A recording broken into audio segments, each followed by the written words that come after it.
Welcome दोस्तों to my channel.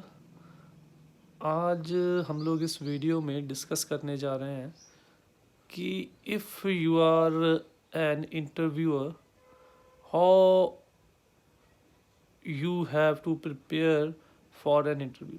अगर आपने इंटरव्यू लेनी है तो आपने किस प्रकार से प्रिपेयर होना है। हाँ जी, अब आपको सुन के हैरान होगा कि इंटरव्यू देने में तो प्रेपरेशन की ज़रूरत है, तो इंटरव्यू लेने में भी। हाँ जी, इंटरव्यू लेने में भी प्रेपरेशन होनी चाहिए, ताकि क्योंकि अगर आप लोग प्रिपेयर हुए होंगे तभी आप राइट कैंडिडेट को सिलेक्ट कर पाओगे। तो उसके सबसे पहले हम लोग करते हैं डूज कौन से। Analyse carefully the knowledge, skills and ability required for the jobs. सबसे पहले ये देखो, जैसे हम लोगों ने कल देखा था कि उसमें जो इंटरव्यू है उसे भी अपने स्किल्स और जॉब की रिस्पॉन्सिबिलिटीज़ को देखना था। तो यहाँ पे इंटरव्यूअर ने भी इस चीज़ का ध्यान रखना है कि उस जॉब के लिए कौन सी एजुकेशनल क्वालिफिकेशन की रिक्वायरमेंट है, कौन से एक्स्ट्रा टेक्निकल या और स्किल्स की ज़रूरत है। उन चीज़ों को उसे अपने माइंड में रखना पड़ेगा, तभी वो जब इंटरव्यू लेगा या वो सीवी से गो थ्रू होगा तभी वो मैच कर पाएगा कि कौन से कैंडिडेट के अंदर वो कैपेबिलिटीज़ हैं। अगला है study the resume of candidate to match his attainments to the requirement of the job. जो कैंडिडेट का रिज्यूमे है, जो कैंडिडेट का सीवी है, उसे बड़े ध्यान से आप लोगों ने पढ़ना है, एनालाइज करना है, ताकि आप उसके रिज्यूम से ही एनालाइज कर सको कि उसका रिज्यूम जो है उस जॉब के क्राइटेरिया में फिट बैठता है या नहीं बैठता है। तो ही आप उसको शॉर्टलिस्ट करो, ये नहीं कि वैसे ही शॉर्टलिस्ट कर दो। तीसरा, frame in your mind or even write basic question you would like to ask. अपने माइंड में बना लो या फिर किसी पेज या पेपर या किसी डायरी के ऊपर क्वेश्चन लिख के रख लो, जो बेसिक क्वेश्चन आपने कैंडिडेट्स से पूछने हैं। Ask only one question at a time. एक टाइम पे एक ही क्वेश्चन पूछना है। जब तक जो इंटरव्यूई है वो उस क्वेश्चन का आंसर नहीं देता या वो उस चीज़ को ये नहीं कह देता कि उसे उस क्वेश्चन का आंसर नहीं पता, तब तक हम लोगों ने अगले क्वेश्चन के ऊपर नहीं जाना। यानी कि हरीनेस नहीं, वहाँ पे जितनी पेशेंस इंटरव्यूई के ज़रूरी है उतनी इंटरव्यूअर के भी ज़रूरी है, क्योंकि हमारी इंटरव्यूअर के अंदर अगर तेज़ी आ जाए तो उसके कारण कई बार इंटरव्यूई जो है वो नर्वस हो जाता है। Use precise expression and plain language.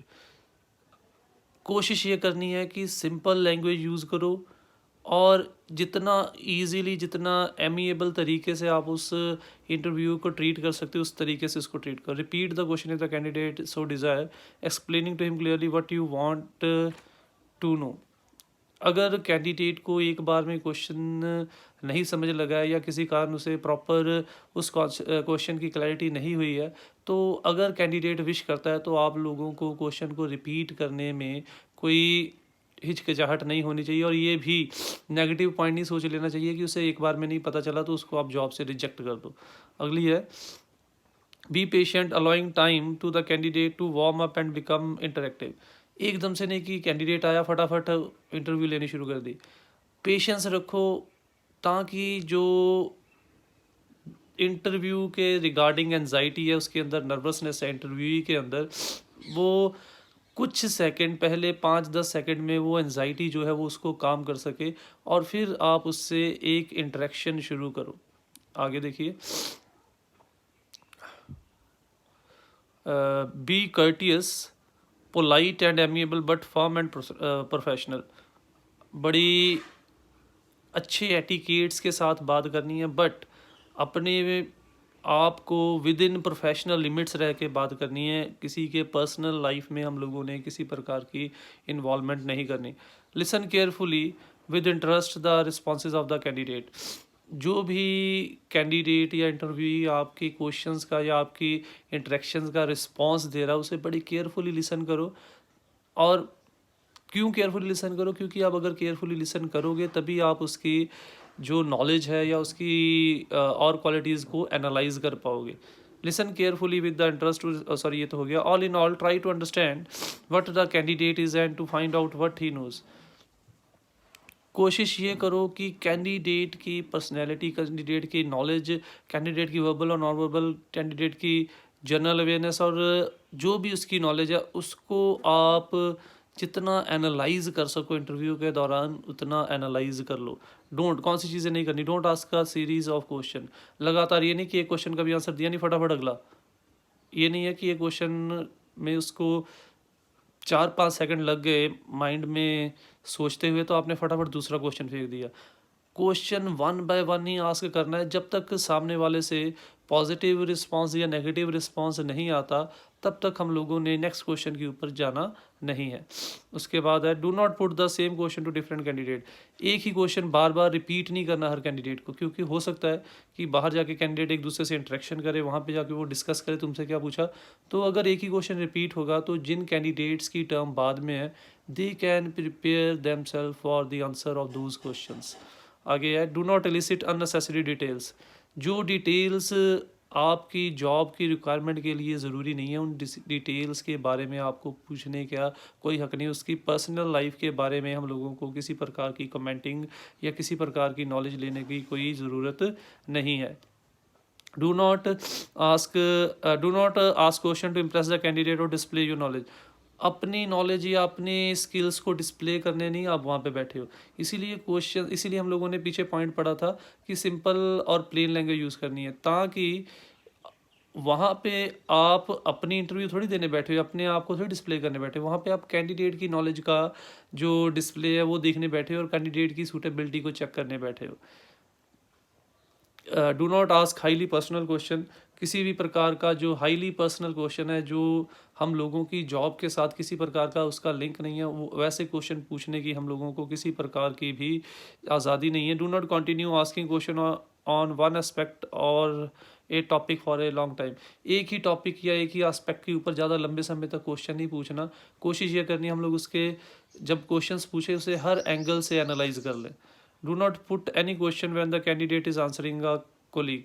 अगर सपोज आप पैनल में बैठे हो, अगर कैंडिडेट आपके साथ वाले पैनलिस्ट का क्वेश्चन आंसर कर रहा है तो ये नहीं है कि आप उसको आंसर करने ना दो, फटाफट आप अपना क्वेश्चन डाल दो, उसे अपने आंसर को कंप्लीट करने दो, फिर आप अपना क्वेश्चन रखो। नहीं तो ना वो उस दूसरे सेकंड पैनलिस्ट का क्वेश्चन का आंसर अच्छे ढंग से दे पाएगा, ना ही आपके क्वेश्चन को अच्छे ढंग से समझ पाएगा। Do not at any stage lose your temper और रेज योर वॉइस। किसी टाइम पे भी अपने आप से ऊपर से कंट्रोल नहीं होना है, गुस्से में नहीं बात करनी है। अपने माइंड को एक स्टेबल और इक्विलिब्रियम की पोजीशन में रख के बात करने की कोशिश करनी है।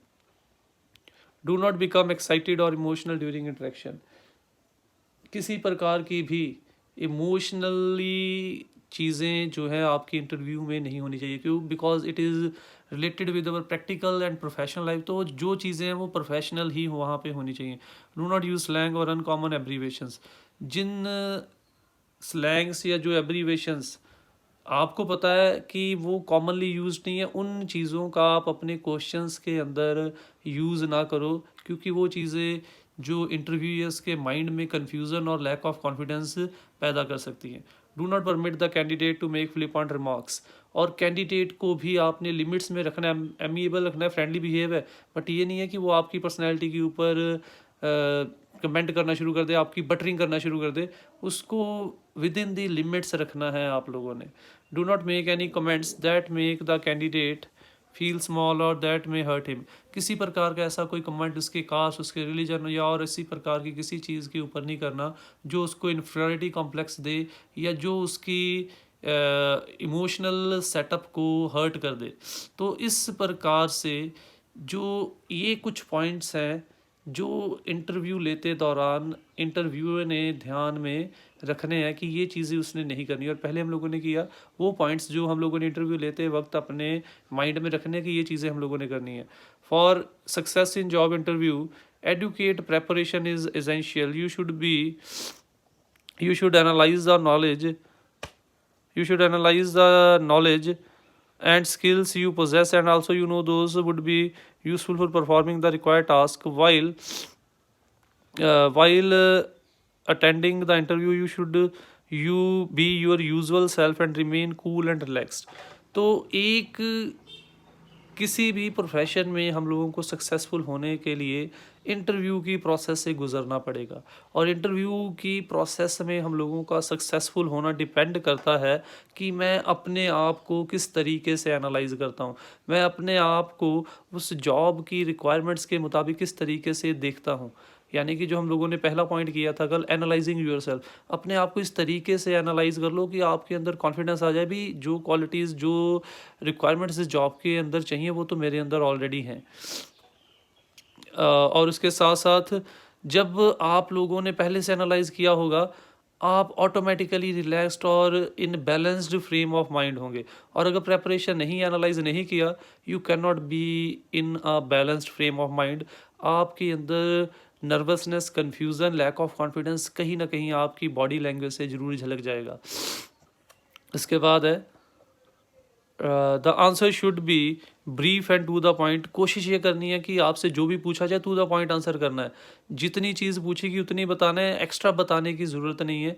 कहीं वहाँ पे एक्स्ट्रा बताने जाओगे तो वो एक ये सोचेंगे कि you are displaying your knowledge, आप अपनी नॉलेज की शो ऑफ कर रहे हो।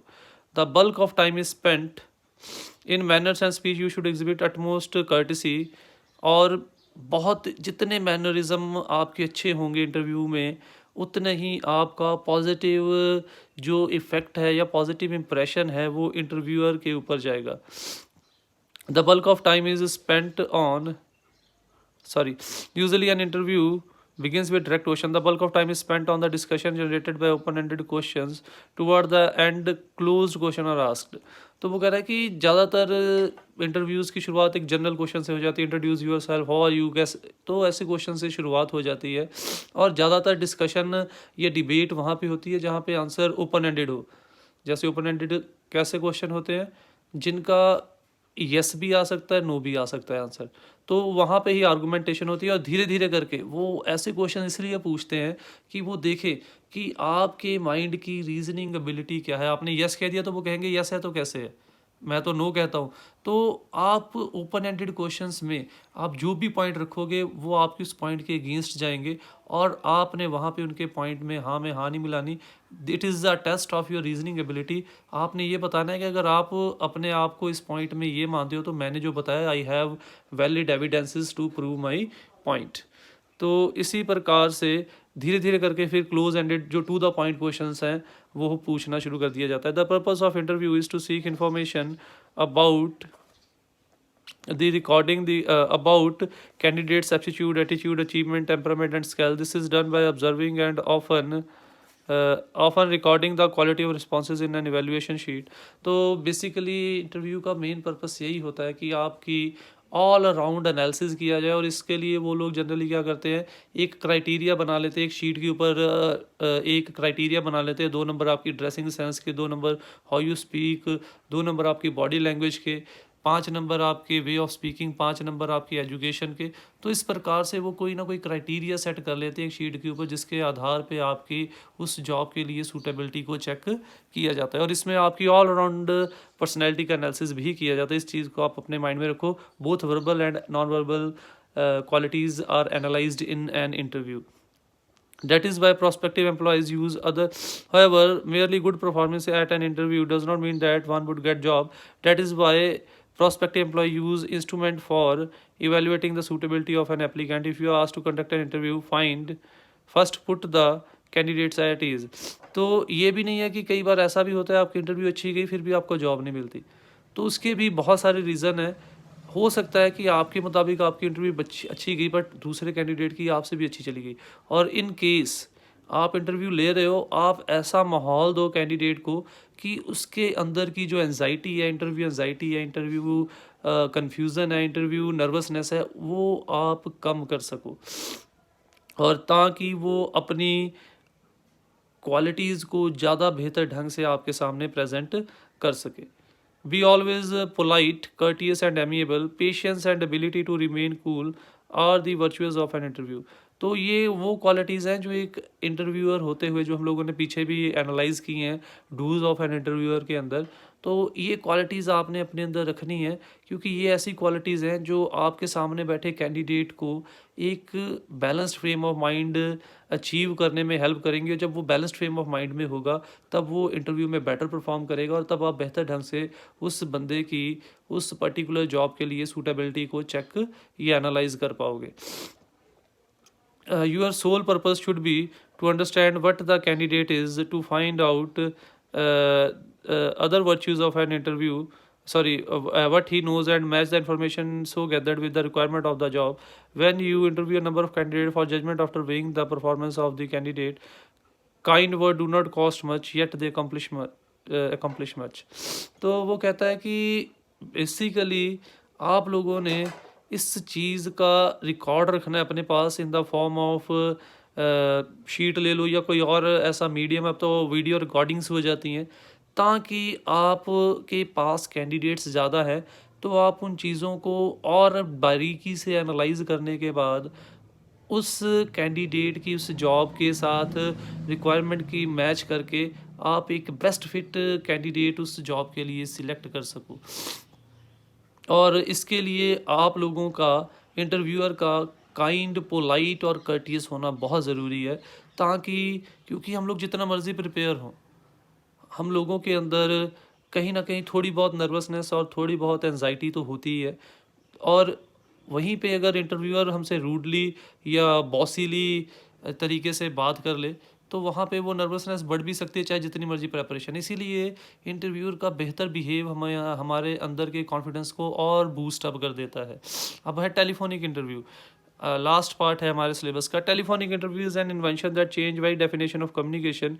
It is the most commonly and means of oral communication. Beside saving time, it is useful in providing feedback also. Most people believe that they can talk naturally well on the telephone, but it is a fallacy. Majority of people are not able to use the telephone effectively, as the communication depends only on the spoken words, and quality of the voice misunderstanding are quite frequent. तो ये एक और invention है जिसने हमारी way of communication को बहुत broad कर दिया, और वहीं पे अब इसे एक मीडियम भी बना लिया गया है जॉब लेने का, जहाँ पे कैंडिडेट्स बहुत है और जोग्राफिकली डिस्टेंट लोकेशंस पे हम लोग रह रहे हैं। तो वहाँ पे ये जो चीज़ है जहाँ पे हमारी टाइम बचाती है, वहीं पे हम लोगों को ये भी दिखाती है कि हम लोगों के अंदर किस प्रकार की क्वालिटीज़ है जो हम लोग बिना नॉन वर्बल थिंग्स के भी डिस्प्ले कर सकते हैं। उसके साथ साथ कुछ लोग ये भी मानते हैं कि टेलीफोन पे इंटरव्यू देना तो आसान है। ये फैलेसी है, ये भी एक गलत धारणा है। फेस टू फेस इंटरव्यू देना बहुत अच्छा है, क्योंकि वहाँ पे हम लोगों को सामने वाले के फेस एक्सप्रेशन से, अगर इंटरव्यूअर हमारे फेस एक्सप्रेशन देख रहा है तो हम भी तो उसके फेस एक्सप्रेशन देख रहे हैं।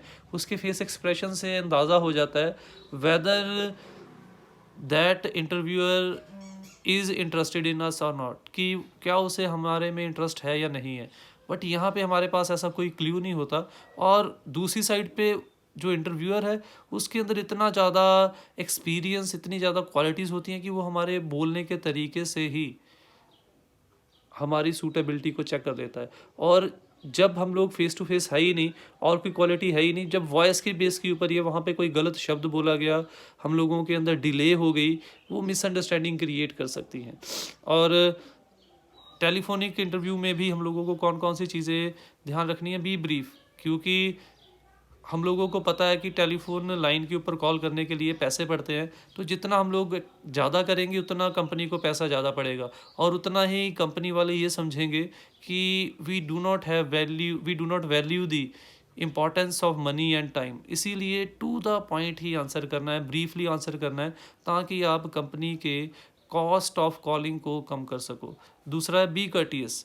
कोशिश ये करनी है कि आप जितने मैनरिज्म को डिस्प्ले कर सको उतना ही बेहतर है। वो आपकी इनर क्वालिटीज़ को डिस्प्ले करता है। बी केयरफुल अबाउट प्रोनाउंसिएशन, क्योंकि अब आपने फेस टू फेस तो बात करनी नहीं है, आपने वाया टेलीफ़ोन बात करनी है सिर्फ़ ऑडियो के साथ, इसीलिए आपको सभी वर्ड्स की एग्ज़ैक्ट प्रोनाउंसिएशन होना, क्लियर होना बहुत ज़रूरी है। अब आपको एग्ज़ैक्ट प्रोनाउंसिएशन पता नहीं, जैसे नो है, आप उसे नो बोल दोगे और सामने वाला तो कहता है नो, ये कि उसने कौन-सा शब्द बोल दिया। तो इसीलिए अगर एग्ज़ैक्ट प्रोनाउंसिएशन आपको नहीं पता है, आपने गलत प्रोनाउंस कर दिया है वर्ड, वहाँ पे भी कन्फ्यूज़न हो सकता है। आपका मीनिंग जो है वो मिसअंडरस्टूड किया जा सकता है। स्पीक नेचुरली, वहाँ पे किसी एसेंट या आर्टिफिशियलिटी नहीं दिखाने की ज़रूरत। जैसे नॉर्मली हम लोग बात करते हैं उसी तरीके से हम लोगों ने बात करना है। तो ये कुछ स्टेप्स हैं जो हम लोगों ने टेलीफोनिक इंटरव्यू में ध्यान में रखना है। तो इस प्रकार से ये थे हमारे इंटरव्यू क्या होती है, किस तरीके से इंटरव्यू के लिए प्रिपेयर होना है, डू और डोंट्स क्या इंटरव्यूई के, इंटरव्यूअर के। तो इस प्रकार से बेसिकली अगर हम लोग इंटरव्यू देना जा रहे हैं तो सक्सेसफुल होने की हम लोगों को सारे की पॉइंट्स हम लोगों ने पिछली कुछ वीडियोस में डिस्कस कर लिए और आज हम लोगों ने इन पॉइंट्स को कंक्लूड कर लिया है। तो अगर वीडियो अच्छी लगी तो do comment, like, share and share with your friends and subscribe my channel. Thank you.